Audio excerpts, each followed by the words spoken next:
I get blamed for how severely he screwed my life up. I can't sleep, I can't eat, I can't drink anything without feeling pain, true pain. And I get blamed for feeling this way. And it is just ridiculous how someone can hurt you so much, and just expect you to move on from it and not care and just move on like as if nothing happened. And I will never wish this pain on anyone. As I watched this woman's tearful rant about her husband moving on after their divorce, I couldn't help but think, you reap what you sow, woman. She's crying about being hurt and struggling to sleep, but let's not forget, she's the one who ended the marriage. It's almost as if she expected her husband to sit around twiddling his thumbs, waiting for her to come crawling back. Newsflash. Men have lives too, and they won't always wait around for someone who didn't appreciate them. I mean, come on, she's complaining about him moving on too quickly. What did she expect? That he'd mourn the loss of their marriage for the rest of his life? Please. He's out there living his best life, and she's over here crying about it. It's just so rich. She gets to end the marriage, and then she gets to play the victim when things don't go her way. I'm not buying it. Y'all gotta see this video. I didn't cheat on you.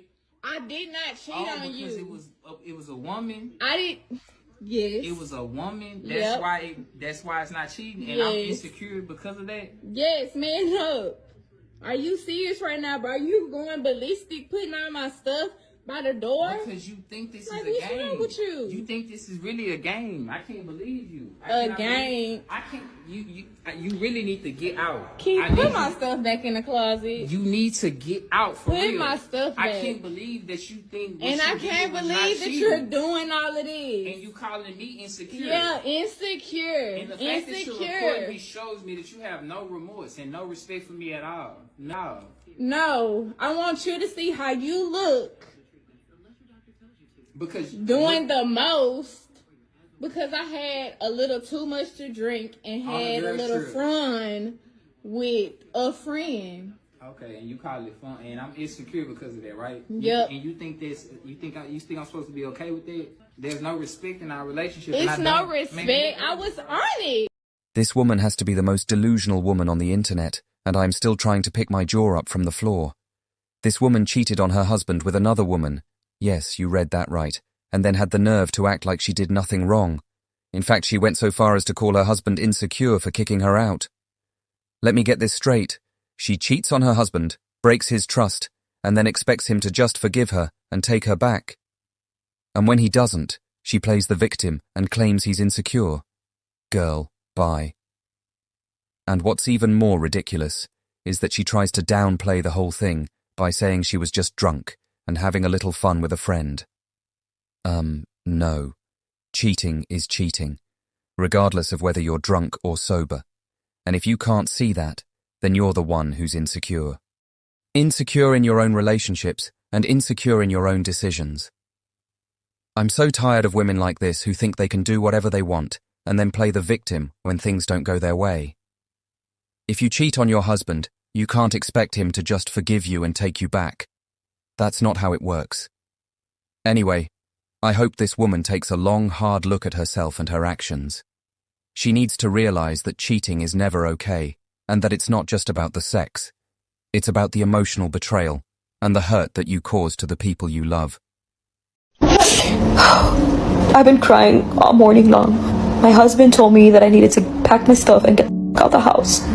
So I have my bag, and I'm about to start packing. I literally have nowhere to go. So I don't know what I'm gonna do. So there's a few things that I don't do as a married woman. Number 1, I do not cook for my husband. I only cook for my children. And my husband will be making his own breakfast, lunch, and dinner. Number 2, I do not help him pay any bills.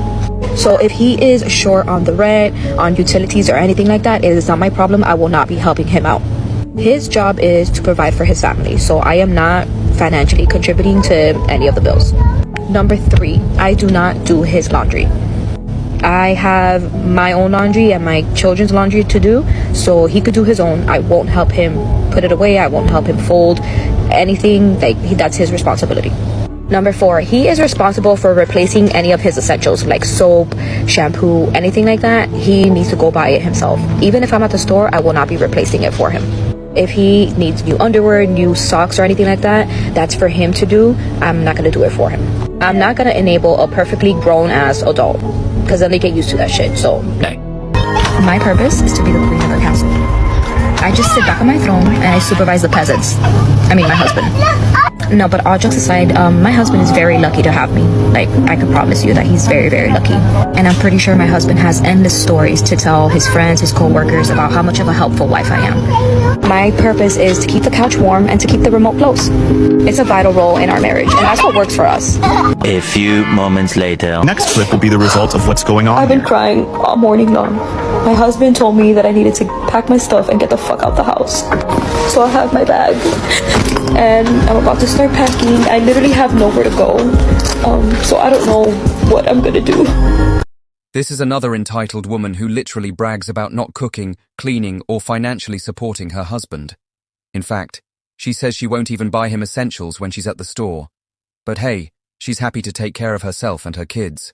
What's even more laughable is that she claims her purpose in the house is to be the queen of the castle, sitting back and supervising the peasants. Woman, you're not a queen, you're a leech. You're sucking the life out of your husband and expecting him to be grateful for it. And let's not forget her brilliant statement about not helping a grown man. Well, maybe that's because you're not a real partner to your husband. Maybe that's because you're just using him for your own convenience. It's no surprise that her husband finally had enough of her antics and kicked her out of the house. I mean, who wants to be married to someone who doesn't even pretend to care about their well-being? Not me, that's for sure. This woman needs a serious reality check. Marriage is a partnership, not a dictatorship. If you're not willing to pull your weight, then maybe you shouldn't be married. And to think she's out here wondering why her husband kicked her out? Please. The writing was on the wall. I'm getting divorced, and my soon-to-be ex-husband doesn't want me to have custody of the kids. I'm like in shock. The second I read it, I started breaking down crying. Like, I literally just got the papers 5 minutes ago. This is his proposed parenting plan. That I have visitation, supervised visitation of my own kids once a month on Saturday and Sunday from 9 to 3. And I'm like flabbergasted because I was the primary caretaker, primary parent of our kids for the past 5 years. The past 5 years, I have been the primary parent, and now he doesn't want me to have custody at all. Or I don't even know if, like, does visitation count as custody? I literally have no idea. When I filed for divorce, I wanted to do 50-50 parenting plan. And since I have relocated to Florida, I'm staying with a friend, that oh my god, I'm just so annoyed. I did 50-50, right? A month on, month off, so there's not much transfer.